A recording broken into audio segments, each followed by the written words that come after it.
हिंदी की online class में आप सभी का स्वागत है।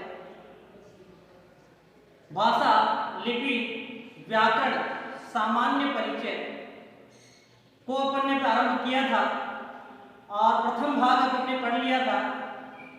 दूसरे भाग में आज अपन लिपि और व्याकरण की चर्चा करेंगे।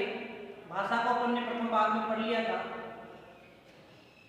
लिपि इस प्रकार है, किसी भी भाषा को लिखने के लिए जिन संकेताक्षरों को ही क्या कहेंगे, चिन्ह, जिन चिन्हों का प्रयोग किया जाता है उन्हें संकेताक्षरों का, चिन्हों का जो समूह है वो लिपि कहलाती है। ठीक है ना? तो समझने का प्रयास करेंगे अपन। किसी भी भाषा को लिखने के लिए जिन संकेताक्षरों एवं चिन्हों का प्रयोग किया जाता है, ठीक है ना?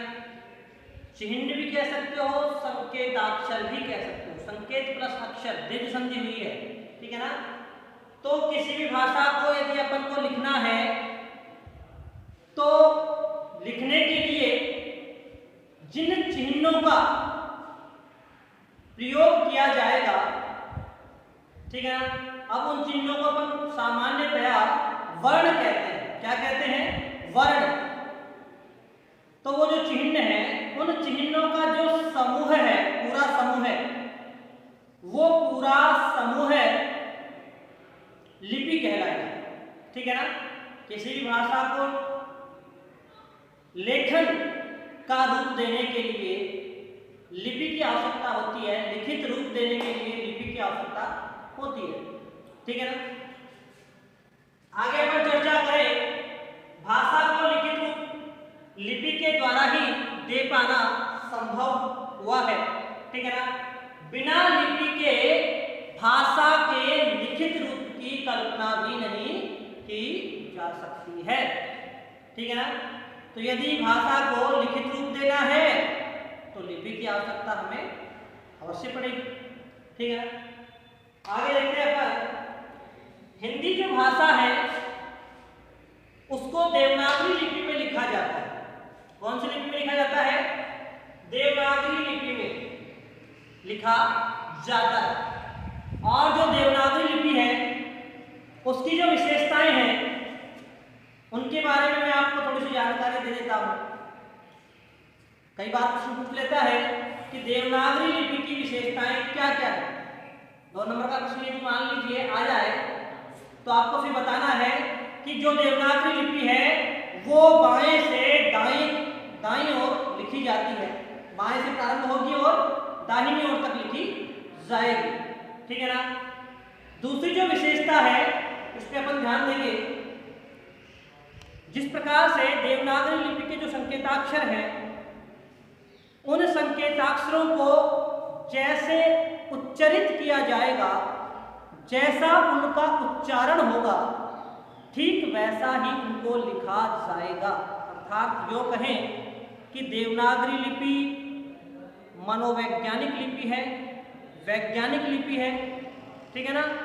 कहने का मतलब एक सटीक बात है, सटीक है, सटीकता है। कुछ व्याकरणिक नियमों को छोड़ दें तो जैसे वर्णों का उच्चारण होगा उस भांति ही वे लिखे जाएंगे। रोमन लिपि की तरह यहाँ लोप होने का सिस्टम नहीं है। होता है ना कि आप रोमन लिपि के अंदर रोंग, वरोंग, है ना, डब्लू से स्टार्ट करोगे और बोलोगे क्या? रोंग। ठीक है ना? जबकि स्टार्ट कैसे किया आपने? डब्लू से स्टार्ट किया, वरोंग थोड़ी बोला। क्या बोला? रोंग। डब्लू साइलेंट हो गया। लेकिन विद्यार्थियों, बड़ी ही रोचक बात है कि हमारी जो हिंदी लिपि है उसमें छल के लिए कोई स्थान नहीं है, धोखे के लिए कोई स्थान नहीं है। पूर्णतः वैज्ञानिक लिपि है। जैसे वर्णों का उच्चारण होगा ठीक वैसे ही वर्ण लिखे जाएंगे। ठीक है ना? अक्षर जो होते हैं वो सुडोल होते हैं, गोल गोल होते हैं। ठीक है ना? अगली तीसरी विशेषता पर लिख सकते हैं कि जो देवनागरी लिपि के जो वर्ण हैं वो सुडोल होते हैं, है ना, सुस्पष्ट होते हैं। अगली बात करें तो देवनागरी लिपि में शिरोरेखा का बड़ा महत्व होता है। शिरोरेखा वर्णों के ऊपर लगाना आवश्यक होता है। ठीक है, तो इस प्रकार से देवनागरी लिपि की विशेषताओं की चर्चा अपन ने की। आगे अपन कुछ भाषाओं की चर्चा करते हैं, मराठी, गुजराती। ठीक है ना, ये जो दोनों भाषाएं हैं ये भी देवनागरी लिपि में लिखी जाती है। ठीक है ना, मराठी और गुजराती भाषाएं कौन सी लिपि में लिखी जाती हैं? देवनागरी लिपि में लिखी जाती है। ठीक है ना, उसके बाद में अपन चर्चा करें अंग्रेजी जो अपनी भाषा है। ठीक है ना, अंग्रेजी भाषा जो कि अपन पढ़ते हैं वो रोमन लिपि के अंदर लिखी जाती है, और पंजाबी जो आपकी भाषा है वो गुरुमुखी या लहंदा, गुरुमुखी का ही एक नाम है लहंदा। तो पंजाबी भाषा गुरुमुखी लिपि या लहंदा लिपि में लिखी जाती है।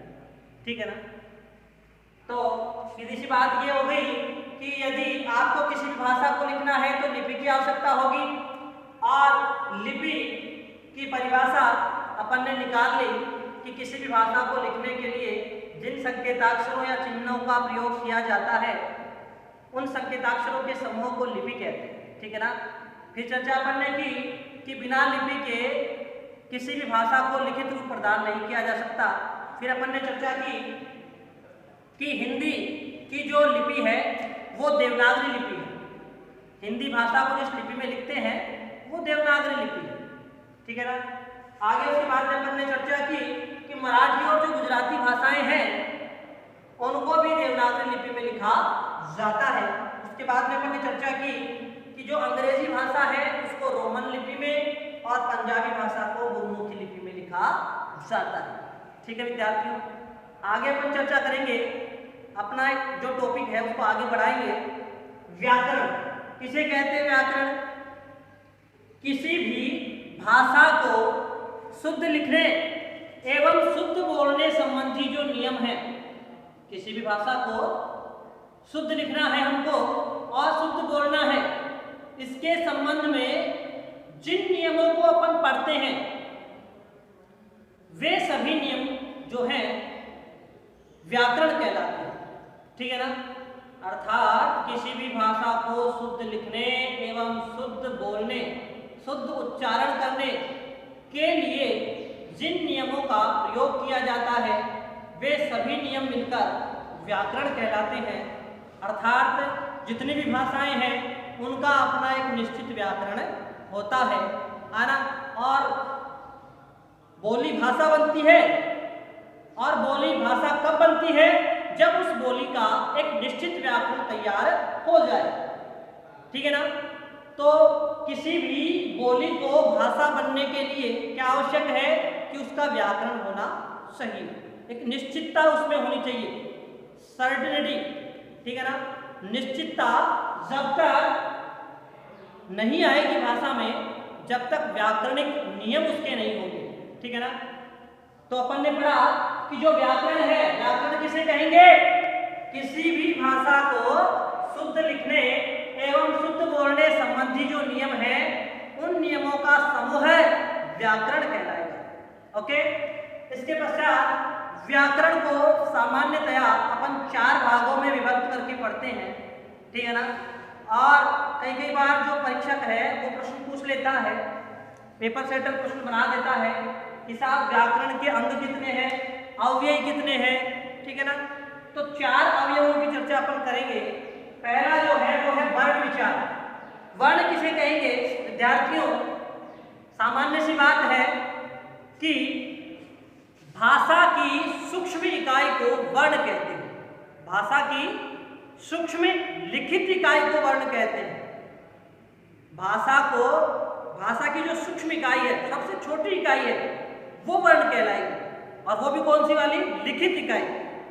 अगर मान लो भाषा की सूक्ष्म इकाई है लेकिन कह दें कि साहब सूक्ष्म मौखिक इकाई है, भाषा की सूक्ष्म मौखिक इकाई है, वह ध्वनि कहलाएगी।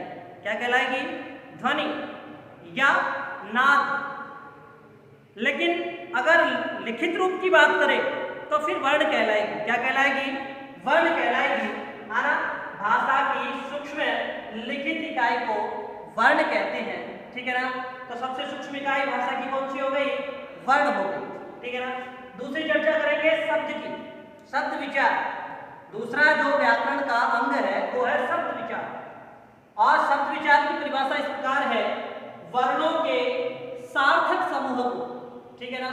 वर्णों के सार्थक, सार्थक का मतलब होता है अर्थ के साथ में, अर्थ के साथ में यदि वर्ण मिलते हैं और वर्णों के मिलने पर उनसे कोई अर्थपूर्ण शब्द बनता है, उनसे कोई अर्थपूर्ण शब्द बनता है, तो फिर वह अर्थपूर्ण जो समूह है वो शब्द कहलाएगा। वर्णों के मिलने पर जो समूह बनेगा उसका एक निश्चित अर्थ आएगा, तो वह निश्चित अर्थ जो आएगा वो शब्द कहलाएगा। क्या कहलाएगा? शब्द कहलाएगा, ठीक है ना। वर्णों के सार्थक समूह को शब्द कहते हैं। आगे चर्चा करें वाक्य विचार, और वाक्य की परिभाषा जो है वो लिख रखी है यहाँ पे, है ना। तो वाक्य किसे कहेंगे? वाक्य कहेंगे शब्दों के निश्चित क्रम को, ठीक है ना। निश्चित क्रम को क्या कहेंगे? वाक्य कहेंगे। यदि शब्दों का निश्चित क्रम नहीं होगा, जैसे कि राम जाता जयपुर है, अपन कहते हैं कि राम जाता जयपुर है, तो इसको अगर इस वाक्य को शुद्ध करना है तो इसका निश्चित क्रम होना, एक निश्चित ऑर्डर होना आवश्यक है। और निश्चित क्रम कब होगा? निश्चित क्रम इसका यह होगा कि राम जयपुर जाता है, राम जाता जयपुर है गलत है, सही करने के लिए निश्चित क्रम करेंगे और निश्चित क्रम होगा राम जयपुर जाता है, ठीक है ना। और निश्चित क्रम करने पे एक निश्चित अर्थ आएगा, और निश्चित अर्थ आएगा तो इसका मतलब एक निश्चित अर्थ आने पर वाक्य कहलाएगा, ठीक है ना। तो वाक्य किसे कहेंगे? शब्दों के निश्चित क्रम को वाक्य कहते हैं। आगे अपन चर्चा करें पद विचार। पद किसे कहेंगे साहब? तो कंफ्यूज होने की आवश्यकता नहीं है, शब्द को ही पद कहते हैं, शब्द को ही पद कहते हैं। लेकिन कब कहेंगे? जब वह शब्द वाक्य में प्रयुक्त होगा। किसी वाक्य में प्रयुक्त होने पर शब्द की जो संज्ञा है, किसी वाक्य में प्रयुक्त होने पर शब्द की जो संज्ञा है वह पद कहलाती है, ठीक है ना विद्यार्थियों। तो हमारे 12वीं के अंदर एक टॉपिक है पद विचार, जिसको अपन पढ़ेंगे, है ना।